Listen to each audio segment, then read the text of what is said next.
बिस्मिल्लाहिर्रहमानिर्रहीम। शुरू अल्लाह ताला के नाम से जो बड़ा मेहरबान नहायत रहम करने वाला है। Welcome to the world of chemistrically and अस्सलाम वालेकुम एवरीवन। आज सबसे पहले तो तमाम जो लेक्चर देख रहे हैं उनको रमज़ान की बहुत बहुत मुबारकबाद। और आज का जो मेरा टॉपिक है वो लास्ट है वीडियो का पास पेपर है लॉन्ग आंसर्स। इसके 2010 के पास पेपर के लॉन्ग आंसर्स मैं आज बताऊंगी, आप लोगों को कवर करवाऊंगी उसके न्यूमेरिकल्स कैसे होते हैं। तो चलिए शुरू करते हैं वीडियो। ये मेरे पास सेक्शन सी है जो डिटेल्ड आंसर का होता है हमारे पास क्वेश्चन पेपर में, और इसके अंदर से आपको कोई भी 2 पार्ट अटैम्प्ट करने होते हैं, क्वेश्चन 2 करने होते हैं जिसके मज़ीद पार्ट्स होते हैं ABC करके, और D भी होते हैं कभी कभार। ठीक है। अच्छा, अब इसमें सबसे बड़ा मसला होता है बच्चों को केमिस्ट्री के पेपर में टाइम मैनेजमेंट का सबसे बड़ा मसला आता है। तो मैं इस पर भी एक वीडियो बनाऊँगी जल्द ही। और लेकिन अभी मैं फ़िलहाल क्वेश्चन आंसर्स पे ये जो लॉन्ग आंसर्स हैं इन पे बना रही हूँ। तो जो हमारे पास पहला क्वेश्चन है वो है क्वेश्चन नंबर 3। क्वेश्चन नंबर 3 का पार्ट ए। अच्छा, क्वेश्चन नंबर 3 के जो जितने भी पार्ट हैं वो थ्योरी से रिलेटेड है।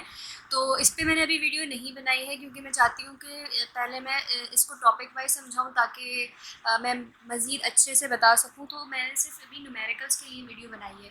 तो न्यूमेरिकल्स में जो हमारे पास चीज़ें आती हैं वो जो हमारे पास जो इसमें क्वेश्चन आ रहे हैं, क्वेश्चन नंबर 2 अगर हम इसका देखें, सॉरी 4 देखें, तो 4 का पार्ट ए है हमारे पास डिफाइन पीएच एंड पीओएच। ठीक है। And what is the mathematical relationship between pH and pOH of an aqueous solution. अच्छा, इसमें सबसे बड़ी मिस्टेक जो है वो अक्सर बच्चे करते हैं कि वो ये नहीं समझते कि हमसे सवाल क्या पूछा जा रहा है। अब इसमें देखिए ड्राइव नहीं लिखा उन्होंने मैथमेटिकल रिलेशनशिप, उन्होंने लिखा है कि what is the mathematical relationship, यानी कि सिर्फ आपको वो फॉर्मूला उठा के लिखना है जो पीएच और पीओएच के लिए यूज़ होता है या हुआ है। ठीक है। और इसके बाद इन्होंने पार्ट बी में इसी का एक न्यूमेरिकल दिया हुआ है हमें कि what is the H positive and OH negative ion concentration हमें मालूम करनी है of a solution having pH equal to 7.86। अब हमें एक सॉल्यूशन हमें दिया हुआ है जिसकी pH हमें बताई हुई है और हमें उससे कंसंट्रेशन निकालनी है H पॉजिटिव आयन की, यानी कि प्रोटॉन एंड हाइड्रोक्सिल आयन की। ठीक है। तो चलिए देखते हैं हम कैसे निकालेंगे। जी, तो मैंने डेटा उतार लिया है और आप लोग भी प्लीज़ अपने सामने 2010 का पास पेपर रखें ताकि आपको सवाल देख के समझ के और फिर आप जब सॉल्व करें तो आपको ज़्यादा आसानी हो। ठीक है। मैंने सवाल नहीं उतारा है और मेरे पास क्योंकि सवाल पहले से लिखा हुआ है। अच्छा, तो इसके अंदर हमने देखें फार्मूला लगाया। क्या होता है फार्मूला, सबको पता होगा कि पीएच बराबर होता है minus log of H positive ion की कंसनट्रेशन के।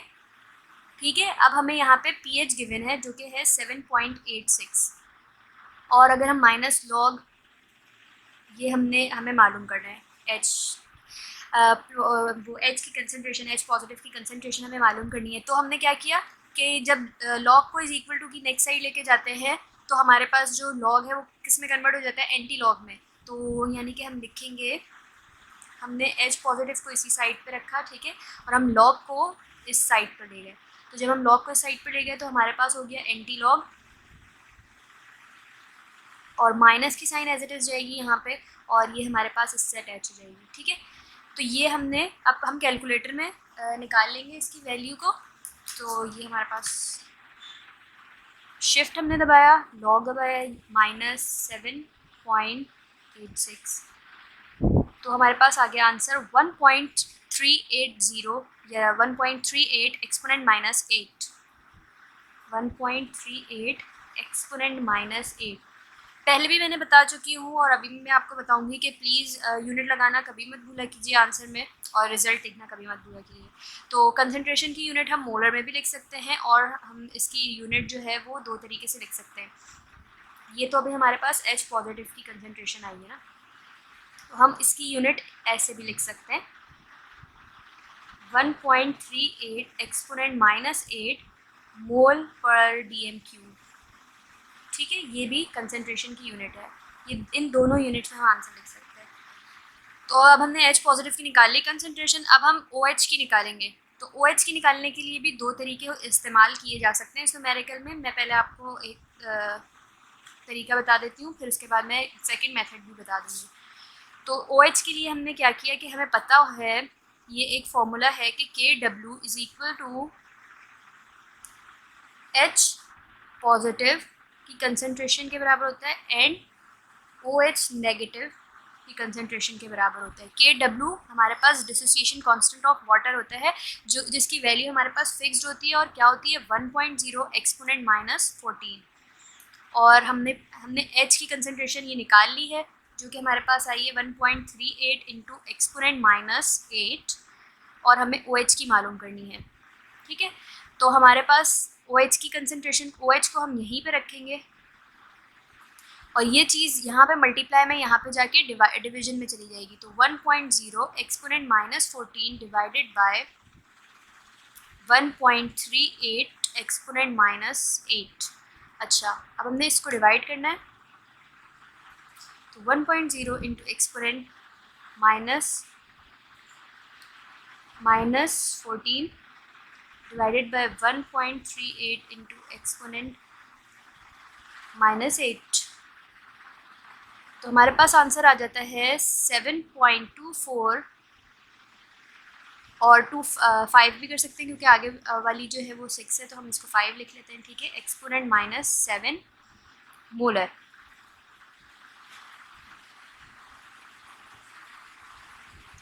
और हम इसको इस तरह भी लिख सकते हैं OH negative is equal to 7.25 exponent -7 mole per dm³। इन दोनों फॉर्म से हम आंसर लिख सकते हैं इसका। ठीक है, अब हमने करना क्या है, जो सेकंड मेथड मैं आप लोगों को बता रही हूँ,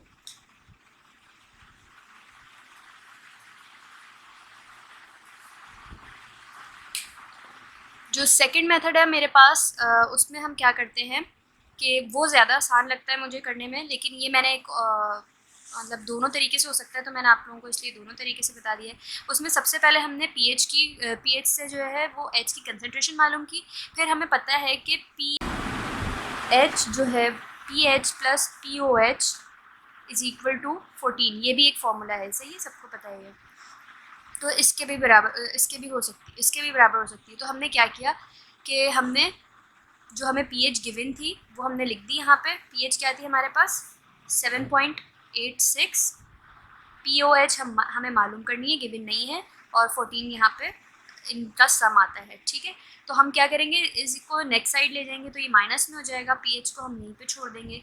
14 माइनस 7.86 तो हमारे पास POH आ जाएगी और क्या आएगी हमारे पास 14 माइनस 7.86, तो ये हमारे पास आ गई 6.14। और इसके बाद हमने क्या किया, फिर हमें ये भी पता है कि POH बराबर होता है minus log of OH negative के। तो हमने क्या किया कि हमने pH हमें गिवन थी 6.14 माइनस का लॉग OH ले लिया हमने यहाँ पे। उसके बाद नेक्स्ट साइड पे लेके गए, एंटी लॉग हो गया, एंटी लॉग से हम निकाल लेंगे इसकी वैल्यू।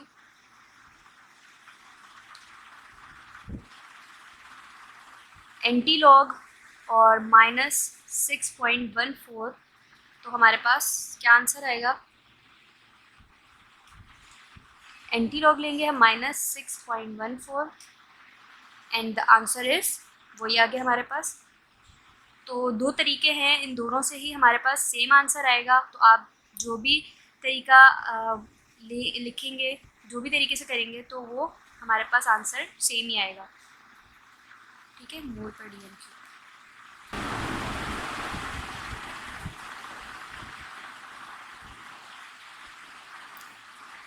तो अब हम चलते हैं नेक्स्ट क्वेश्चन पे। जी, तो नेक्स्ट क्वेश्चन है हमारे पास, इसी का पार्ट सी है और वो भी एक न्यूमेरिकल है, केमिकल इक्विलिब्रियम से रिलेटेड न्यूमेरिकल है उसमें। और इसके अंदर हमें एक इक्वेशन गिवन है और कुछ डेटा है हमारे पास, और वो डेटा मैं आपको पढ़ के सुना रही हूँ क्योंकि मेरे पास सामने जो है वो सवाल खुला हुआ है।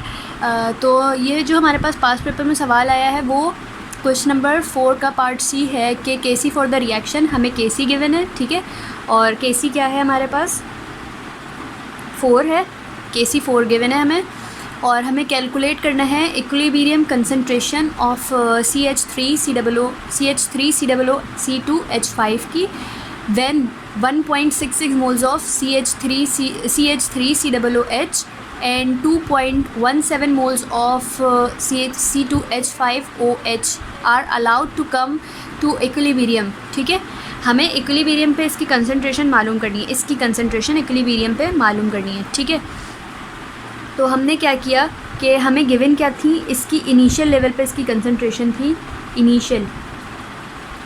इनिशियल लेवल पे जो इसके मोल्स थे ना वो कितने थे, 1.66.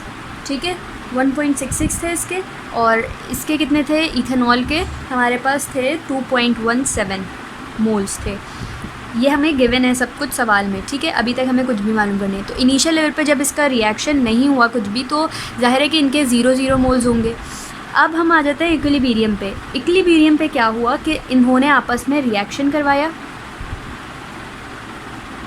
इक्विलिब्रियम स्टेट पे क्या हुआ कि इन्होंने आपस में रिएक्शन करवाया, तो कुछ मोल्स इसके कम हुए होंगे, कुछ इसके कम हुए होंगे, और कुछ इसके बने होंगे, कुछ इसके बने होंगे. तो हम इसको किस तरह से लिखेंगे, 1.66 माइनस एक्स, क्योंकि इसमें से एक्स मोल्स कुछ ना कुछ कम हुए. ठीक है, क्योंकि रिएक्शन हुआ है आगे.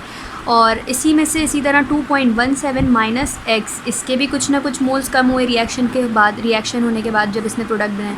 और इसके कुछ ना कुछ बने होंगे और इसके भी कुछ ना कुछ बने होंगे. तो हमने उन सबको एक्स कंसीडर कर लिया, क्योंकि अभी हमें कंसंट्रेशन एग्जैक्टली नहीं पता कि कितने मोल्स बने थे. ठीक है, अब हमें इसके मालूम करने हैं. ठीक है, कितने बने थे, इसके लिए बेसिकली एक्स हमें निकालना है.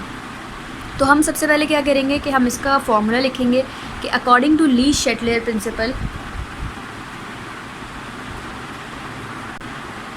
According to Le Chatelier principle में हमारे पास इसकी इक्वेशन बन जाएगी. पहले हम इसको फॉर्मूले में कन्वर्ट कर लेंगे कि Kc is equal to concentration of CH3 COO C2H5,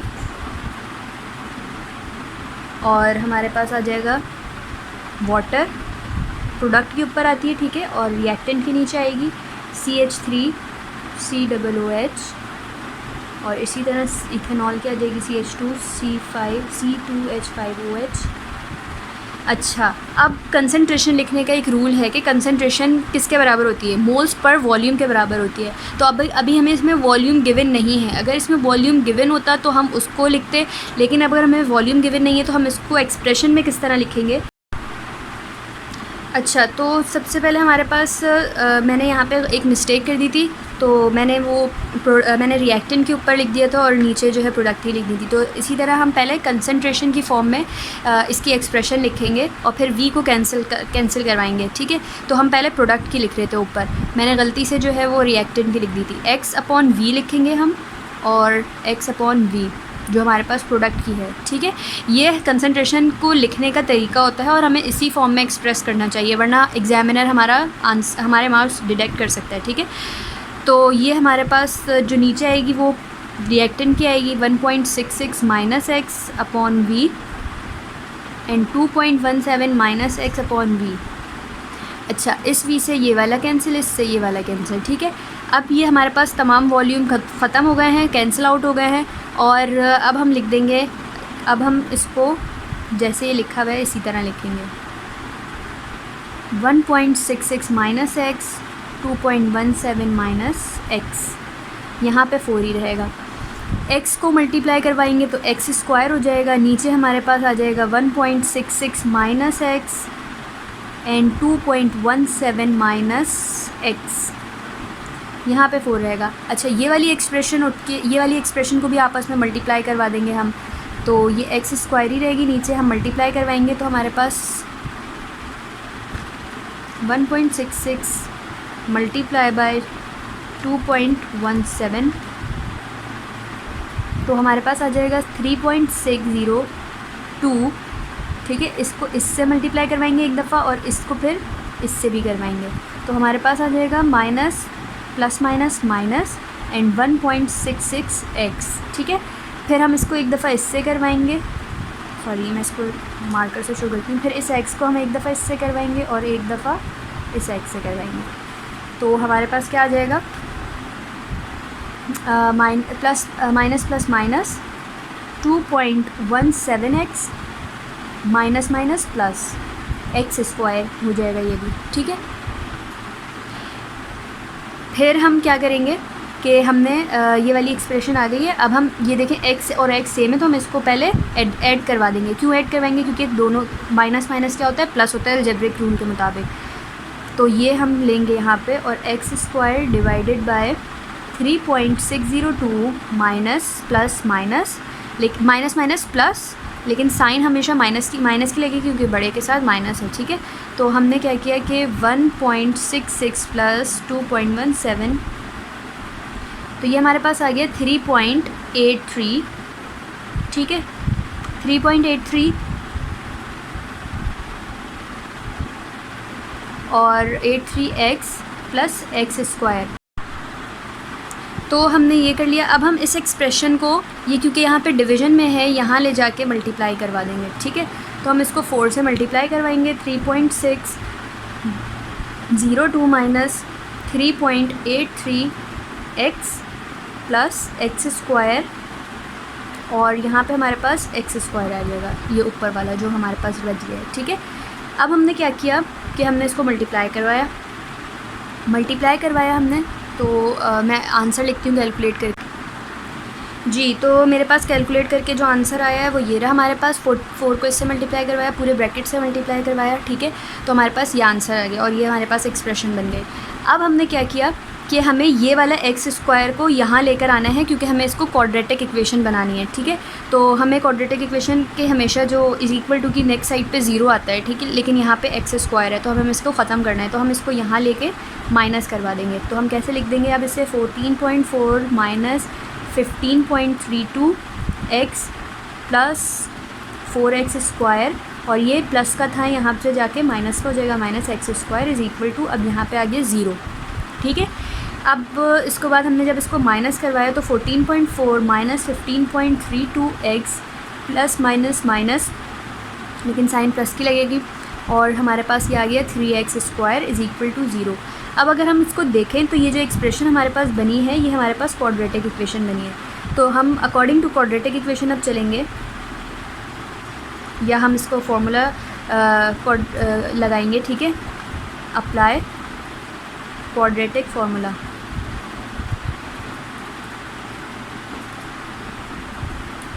और वो क्या है हमारे पास कि सबसे पहले हम उसको 3 उसमें डिवाइड कर देंगे। ए जो है हमारे पास वो आएगा 3, बी जो आएगी हमारे पास वो आएगी ये वाली एक्सप्रेशन x वाली, तो माइनस 15.32, और सी जो आएगा हमारे पास वो आएगी 14.4। अच्छा, इसमें कोई इतनी मुश्किल मैथ्स नहीं लगी हुई है, ये सब ये वाली इक्वेशन पढ़ के आते हैं। क्वाड्रेटिक तो सब नहीं पढ़ी हुई होती है, सही है, मैट्रिक में। तो इसमें कोई इतना जो मैंने लिखी है ये आप सब पढ़ के आ चुके हैं, और आप सबको पता होगा कि ये जो फार्मूला होता है इसके अकॉर्डिंग हमारे पास जो x² की वैल्यू होती है वो a में जाती है, x की वैल्यू b में जाती है, और जो विदाउट वेरिएबल होती है वो हमारे पास जाएगी c में। इसके बाद हम फार्मूला अप्लाई करेंगे। देखिए, ये मेरे पास आ गया फार्मूला क्वाड्रेटिक इक्वेशन का, ठीक है। अब हमने क्या किया कि हमें इसमें वैल्यूज़ को पुट करना है। तो हम पुट करते जाते हैं वैल्यूज़ को। b की वैल्यू क्या आती है हमारे पास,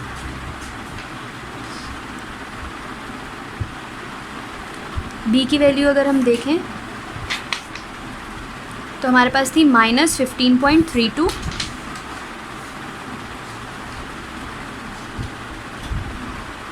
तो ये फार्मूले का माइनस है, और इसके बाद हम माइनस लिखेंगे, माइनस 15.32 प्लस माइनस, इसके बाद हमारे पास ब्रैकेट जो स्क्वायर ब्रैकेट है वो इसमें अंडर रूट के अंदर हमारे पास आ जाएगा b की वैल्यू माइनस 15.32 स्क्वायर माइनस 4 फार्मूले का, a की वैल्यू क्या है 3 और c की क्या है 14.4, जबकि इसके बाद डिवाइड में इसमें 2 फार्मूले का और a की वैल्यू 3 है हमारे पास। तो इसको अब इसकी सिंपल मैथमेटिक्स है, बल्कि हम इसको ये एक्सप्रेशन को अलग कर देते हैं क्योंकि साइन आ रही है बीच में। तो माइनस माइनस प्लस हो जाएगा, इसकी साइन ख़त्म हो जाएगी, यानी कि 15.32 हो जाएगा प्लस माइनस। उसके बाद इसको भी अगर हम स्क्वायरिंग करेंगे जब हम इसकी, तो इसका भी माइनस ख़त्म हो जाएगा। तो करते हैं, चलें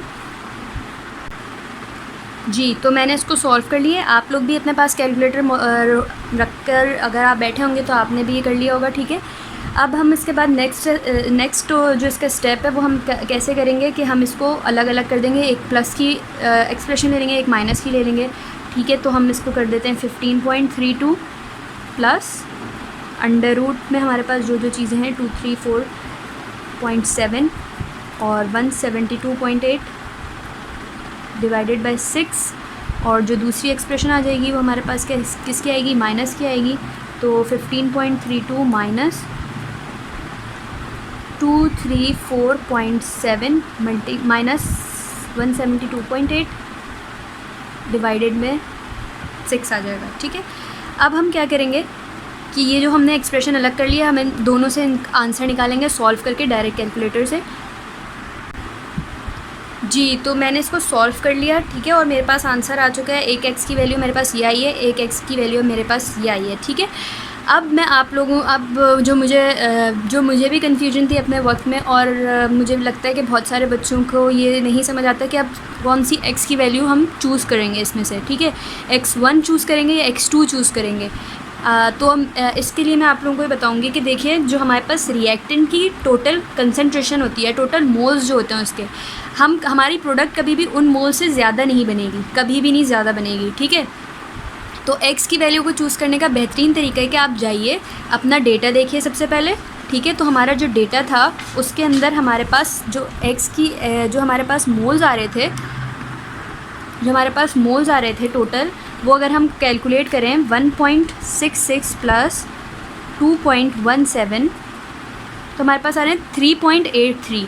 अब हमारी जो यील्ड आएगी, यानी कि जो हमारी प्रोडक्ट बन रहा होगा, ठीक है, तो वो हमारे पास जो आना चाहिए वो या तो इतना ही आ रहा हो, या तो पूरा रिएक्शन में कन्वर्ट हो रहा हो वो, ठीक है, या फिर हमारे पास इससे कम आनी चाहिए। कभी भी 3.83 से ज़्यादा वैल्यू नहीं आनी चाहिए हमारे पास।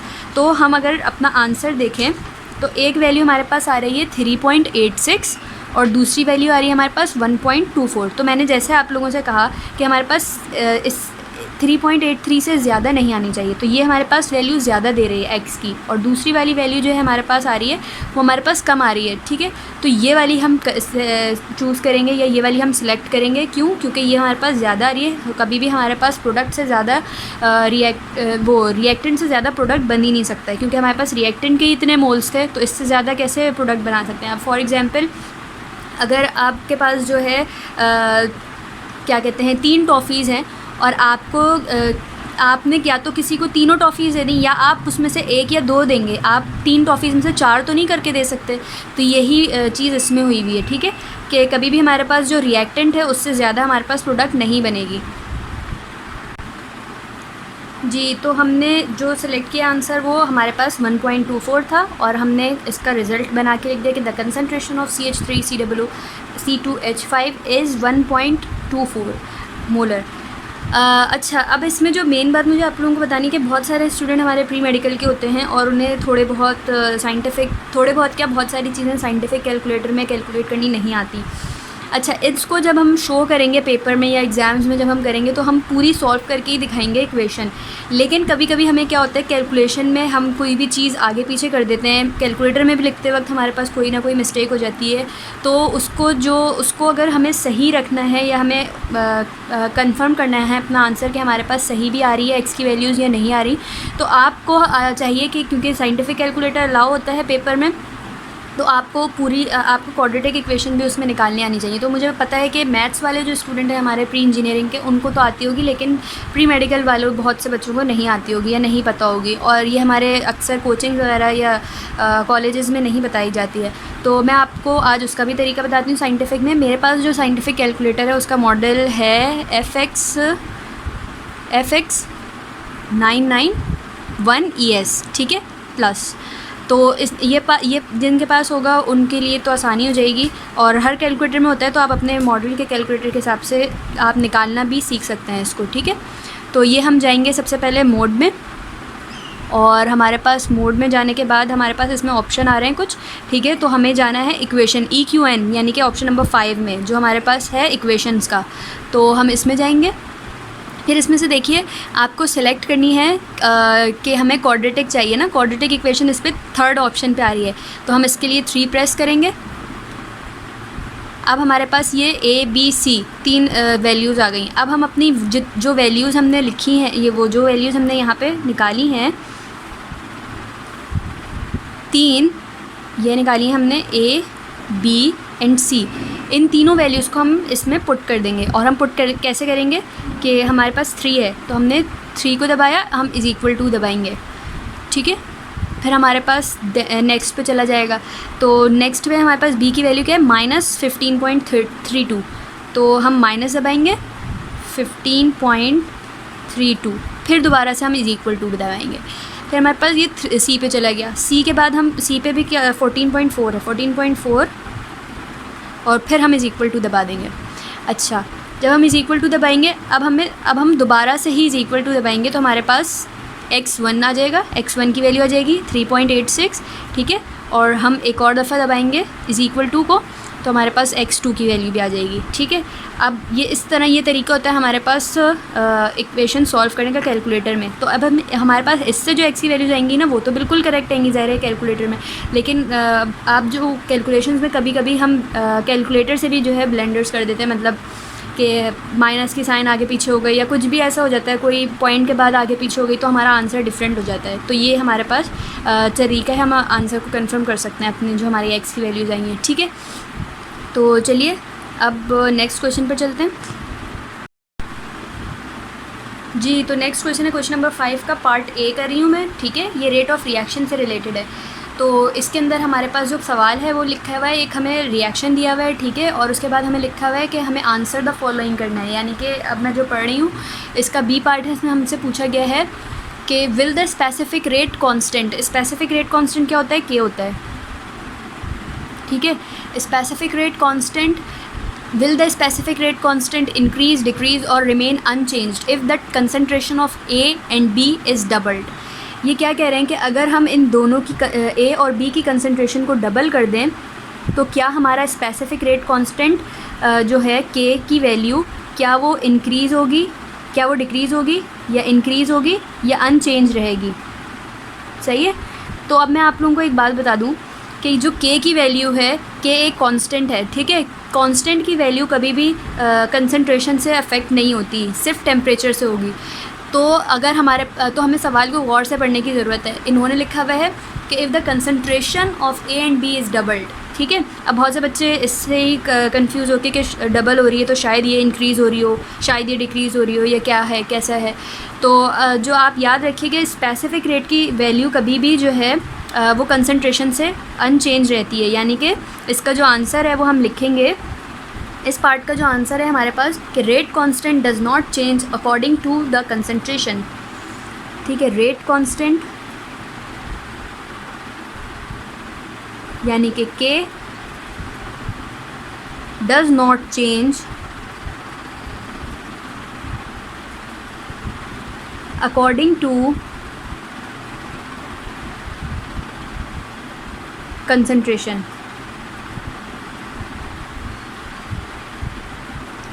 तो रेट कांस्टेंट पे कभी भी कोई फ़र्क नहीं पड़ेगा हमारी कंसंट्रेशन के डबल होने से या कम होने से या कैसे भी, ठीक है। तो इसका आंसर हमारे पास ये है पार्ट ए का। अब हम पार्ट बी पे चलते हैं। पार्ट बी में हमारे पास एक न्यूमेरिकल है, ठीक है, उसकी भी मैं इक्वेशन यहाँ लिखती हूँ पहले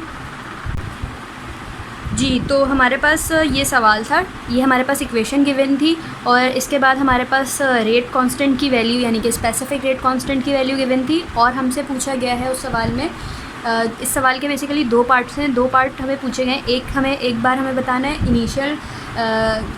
इनिशियल रेट ऑफ रिएक्शन क्या है हमारे पास, और पार्ट बी में हमें बताना है स्पेसिफिक रेट कांस्टेंट की वैल्यू जब हमारे पास initial concentration of NO2 is double हो जाए। अभी मैंने आप लोगों को ऊपर वाले सवाल का जवाब दिया था कि रेट कांस्टेंट की वैल्यू पे कभी फ़र्क नहीं पड़ता कंसंट्रेशन से, चाहे वो डबल की जाए, चाहे वो कम की जाए, डिक्रीज़ की जाए, इंक्रीज़ की जाए, कभी भी कंसंट्रेशन से रेट कांस्टेंट पे फ़र्क नहीं पड़ता।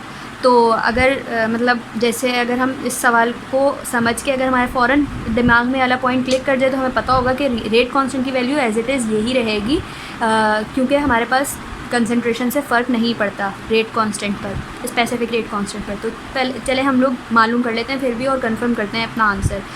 तो हमारे पास सबसे पहले हमें क्या निकालना है, रेट ऑफ रिएक्शन निकालना है।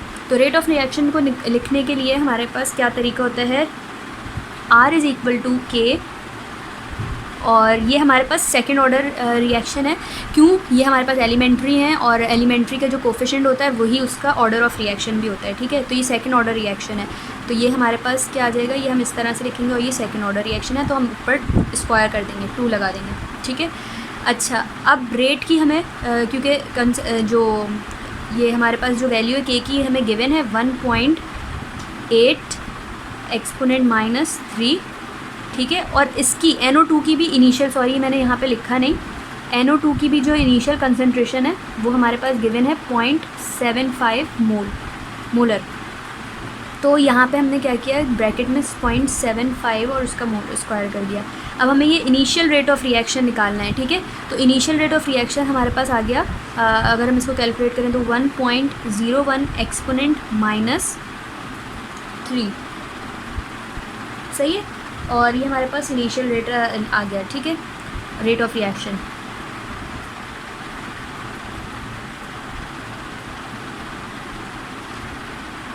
फिर हम क्या करेंगे, हमने दूसरा पार्ट निकाला, ये हमारा ए पार्ट आंसर आ गया, ठीक है। और अगर हम इसका दूसरा पार्ट देखें तो हमें इसमें K की वैल्यू मालूम करनी है जब हमारी कंसंट्रेशन क्या हो जाएगी, NO2 की डबल हो जाएगी। तो अभी हमारे पास इनिशियल पे इसकी कंसंट्रेशन जो थी वो कितनी थी, 0.75 मोलर। अब ये कह रहे हैं कि हमें K मालूम करना है जब इसकी ये है ये डबल हो जाए, यानी कि हम इसको 2 से मल्टीप्लाई करवा सकते हैं, 0.75 मल्टीप्लाई बाय 2 कर सकते हैं, या हमें डबल करनी है तो हम ऐसे भी कर सकते हैं 0.75 प्लस 0.75, तब भी हमारे पास सेम ही आंसर आएगा। तो इसकी डबल करके जो हमारे पास आएगी वो क्या आएगी, 1.5 मोलर कंसंट्रेशन आएगी NO2 की। अब हम दोबारा से वही फार्मूला लिखेंगे, इज़ इक्वल्स टू K की वैल्यू उसमें अननोन है और NO2, और ये हम इस तरह से लिख देंगे, ठीक है। R की वैल्यू हमने निकाल ली, क्या आई हमारे पास।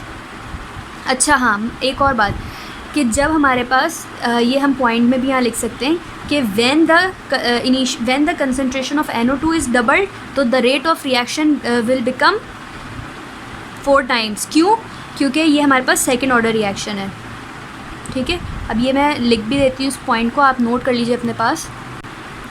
देखिए प्लीज़ इस पॉइंट को नोट कर लीजिए अपने पास भी कि when the concentration of NO2 is doubled the rate of reaction will increases by 4 times. अब हमारे पास जब यहाँ पे देखिए आंसर जो आया था वो हमारे पास आया था 1.01 रेट इनिशियल पे, जब हमने K की कंसंट्रेशन इनिशियली रखी थी, जो हमें गिवन थी वही हमने रखी थी। लेकिन जब हम यहाँ पे आए, अब क्योंकि ये सेकंड ऑर्डर रिएक्शन है, आप देख रहे हैं सेकंड ऑर्डर रिएक्शन है, तो सेकंड ऑर्डर में जब हमारे पास कंसंट्रेशन किसी भी रिएक्टेंट की डबल होती है तो हमारे पास जो रेट ऑफ रिएक्शन है वो 4 टाइम्स बढ़ जाता है, ठीक है, यानी कि वो 4 टाइम्स हो जाता है। तो यहाँ पे देखिएगा कि जब हमने डबल नहीं की थी तो हमारे पास आंसर आया था 1.01, लेकिन अब हमने यहाँ पे इसको डबल कर दिया है, 1.5 लिया है, तो हमारे पास जो रेट ऑफ रिएक्शन है वो भी 4 टाइम्स हो जाएगा, यानी कि स्क्वायर टाइम्स बढ़ जाएगा। तो हमने जो है वो क्या ले लिया, इसको 4.04 एक्सपोनेंट माइनस 3। तो ये हमारे पास रेट ऑफ रिएक्शन अब हो गया, जो हमारे पास इसमें रखा जाएगा ये वाले जो न्यू फार्मूले में, ठीक है। तो हमने रेट ऑफ रिएक्शन रखा 4.04 exponent minus 3 is equal to K की वैल्यू हमें मालूम करनी है, और ये हमारे पास कितनी आ गई 1.5, और ये सेकेंड ऑर्डर रिएक्शन है तो उस पर 2 आ जाएगा। अच्छा, K को हमने यहीं रखा, ये चीज़ हम 4.04 एक्सपोनेंट माइनस 3 नीचे डिवाइड में ले जाएंगे 1.5 और स्क्वायर। अब हम इसको सॉल्व कर लेंगे तो हमारे पास K की वैल्यू आ जाएगी जी। तो देखिए आपका आंसर इस बात का प्रूफ है कि अगर आपकी जो रेट ऑफ रिएक्शन, मैंने आपसे कहा था कि रेट ऑफ रिएक्शन कभी भी चेंज नहीं होगा, जब अगर उसकी कंसंट्रेशन पे कोई भी फ़र्क पड़ेगा तो रेट ऑफ रिएक्शन यानी कि specific rate, sorry rate of reaction नहीं, स्पेसिफिक रेट कांस्टेंट कभी भी चेंज नहीं होता। तो ये देखिए हमारा आंसर 1.8 एक्सपोनेंट माइनस 3 ही आया है, जबकि हमने इसकी कंसंट्रेशन जो थी वो हमने डबल कर दी थी, और जो उसका रेट ऑफ रिएक्शन था वो भी 4 टाइम्स हो गया था। तो हमारा आंसर जो है वो सेम ही रहा। अच्छा, अब हम चलते हैं नेक्स्ट क्वेश्चन की तरफ, और इसका रिज़ल्ट प्लीज़ लिखिएगा आप लोग, मैंने रिज़ल्ट नहीं लिखा हुआ। तो इसका रिज़ल्ट भी अलग से शो कीजिएगा और इसकी जो यूनिट्स हैं वो भी चेंज हो जाती हैं, DM³ पर मोल इंटू सेकेंड। ये क्यों होता है? क्योंकि हमारे पास देखिए ये जो है ये इसका तो रेट ऑफ रिएक्शन का कोई यूनिट नहीं है। इसकी जो ये हमारे पास आया है, ये हमारे पास कंसंट्रेशन थी, जब वो नीचे चली गई तो हम उसको अपोजिट कर देंगे, मतलब कि ये हमारे पास मोल पर DM³ में थी, तो ये DM³ ऊपर चला जाएगा, मोल नीचे आ जाएंगे, तो हमारे पास DM³ अपॉन मोल आ जाएगा, क्योंकि ये 1 अपॉन वो करके, ठीक है, 1 अपॉन करके मोल पर DM³ है ना, सही है। तो हमारे पास ये हम इसको ऊपर भेज देंगे, तो ये हमारे पास DM³ पर मोल इंटू सेकेंड हो जाएगा, ठीक है। चलें अब चलते हैं नेक्स्ट न्यूमेरिकल की तरफ। जी, तो हमारे पास जो इसी का पार्ट, ये लास्ट क्वेश्चन है हमारे पास, ठीक है, लास्ट क्वेश्चन का लास्ट पार्ट है ये हमारे पास, और इसका जो सवाल है वो ये है कि define the solubility and solubility product and right these solubility product KSP expression of the following sparingly soluble salts along with their units. और हमारे पास जो जो हमें पार्ट दिए हुए हैं वो है CaCO3 और MgOH2 ट्वाइस। ये जो इसके लिए हमें क्या कहा गया है, हमें KSP एक्सप्रेशन बतानी है इन दोनों की अलॉन्ग विद देयर यूनिट्स के साथ इसकी हमें KSP एक्सप्रेशन बतानी है, ठीक है। और उसके बाद हमें सॉल्युबिलिटी और सॉल्युबिलिटी प्रोडक्ट की डेफिनेशन लिखनी है, तो वो तो थ्योरी का काम है। अब जो इसका जो न्यूमेरिकल पार्ट है, ये जो मैं आपको बता रही हूँ करके KSP एक्सप्रेशन वाला, ये हमें करना है।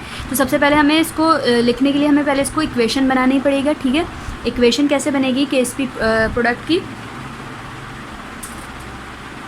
Ca +2 प्लस CO3 -2 और MgOH ट्वाइस की भी हमारे पास कैसे बनेगी? Mg +2 प्लस 2OH नेगेटिव, क्योंकि ये देखें ट्वाइस में है, सही है। तो यहाँ जाके हमें तोड़ के इस तरह से लिखना है, ब्रेक करके इक्वेशन को। अब हमें क्या करना है, KSP का प्रोडक्ट, KSP कैसे लिखते हैं हम? KSP = कंसनट्रेशन ऑफ प्रोडक्ट लिखते हैं हम,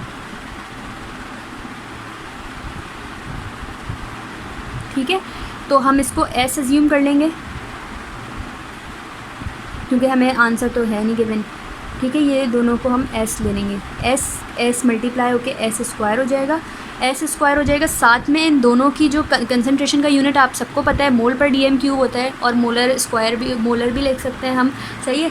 तो हम देखें कि दोनों के लिए डायरेक्ट दोनों ही कंसंट्रेशन लिए ना हमने, तो दोनों के लिए मोल पर DM³ होगा, तो हम इसमें मोल पर DM³ का स्क्वायर ले सकते हैं। मोल स्क्वायर पर DM³ का जो 3 का वो होता है वो क्या हो जाएगा? 6 हो जाएगा, सही है। तो ये हमारे पास आंसर आ गया, और यही हमारे पास यही एक्सप्रेशन बनेगी इसकी अलॉन्ग विद देयर यूनिट्स उन्होंने कहा था। और इसका एक यूनिट ये भी लिख सकते हैं कि KSP = S²। हम इन जो मोल पर DM³ है इसको हम मोलैरिटी अज्यूम करके, तो हम कैपिटल M भी इसका यूनिट लिख सकते हैं स्क्वायर की फॉर्म में, सही है। ये 2 तरीके हैं इसके लिखने के। इस तरह इसमें भी देखते हैं हम क्या होगा, KSP = कंसनट्रेशन ऑफ Mg +2। और ये देखें अब हमारे पास यहाँ पे कोफिशिएंट आ चुका है, तो हमें इसको मल्टीप्लाई भी करवाना होता है और हमें इसका स्क्वायर भी करना होता है, ठीक है। तो ये हम KSP का रूल है, KSP एक्सप्रेशन लिखने का, सही है। तो हमारे पास इसको भी हम कंसिडर कर लेते हैं S, और इसको 2S²। तो ये तो S रहा, और ये क्या हो जाएगा? 4S² हो जाएगा। 2 की पावर 2 4 होती है, सही है। तो ये हमारे पास आंसर आ जाएगा 4S³, क्योंकि ये वाला S इसमें ऐड हो जाएगा, यानी कि इसमें आ जाएगा। तो ये 4S³ हो गई। अब इसका यूनिट क्या होगा? यूनिट भी हमारे पास मोल क्यूब हो जाएगा, और DM जो है वो 3 से इसका DM क्या हो जाएगा हमारे पास? 9 हो जाएगा, ठीक है। ये हमारे पास इसका आंसर होगा। और हम सिंपल ये भी लिख सकते हैं यूनिट KSP = 4S³, और यहाँ पे हम लिख सकते हैं मोलर क्यूब। और उसका रीज़न मैंने आप लोगों को बता दिया, क्योंकि यहाँ देखिए S की क्वांटिटी 3 टाइम्स हो गई है, तो 3 टाइम्स हम इसको लेंगे। 3 टाइम्स का मतलब है कि 3 + 3 + 3 9 हो जाएगा DM³। और ये भी हमारे पास मोल की पावर 1 होती है, तो 1 + 1 + 1 3 हो जाएगी, ठीक है। तो मोल क्यूब पर DM 9, VM की पावर 9, ठीक है। अब ये हमारे पास आंसर आ गया और यहाँ हमारी वीडियो एंड हो गई लॉन्ग क्वेश्चन आंसर 2010 की। अब खुशखबरी ये है कि मैं इंशाल्लाह बहुत जल्द सेकेंड ईयर के लिए भी इसी तरह उनके पास पेपर की एक वीडियो बनाऊंगी, एक किसी भी ईयर के पास पेपर की वीडियो बनाऊंगी। और मेरी उनसे भी ये रिक्वेस्ट होगी कि आप जितने ज़्यादा पास पेपर सॉल्व कर सकते हैं उतने ज़्यादा सॉल्व कीजिए। इससे आप लोगों की जो मेमोरी है वो एक तो फ़्रेश रहेगी कि यह आपको चैप्टर वाइज नहीं चलना पड़ेगा, आपको हर तरह का सवाल आपके पास आता जाएगा, ठीक है। तो इसी तरह हम जो है वीडियो मैं आपको सॉल्व करने का तरीका भी बताती रहूँगी, मेथड्स बताती रहूँगी, कोई ट्रिक्स बताऊँगी वो बताऊँगी। और यहाँ पे मेरी वीडियो एंड हो गई फ़र्स्ट ईयर की। अब इंशाल्लाह नेक्स्ट वीडियो में मैं सेकंड ईयर की जो चीज़ें हैं वो बताऊँगी। तो जब तक के लिए अल्लाह हाफ़िज़।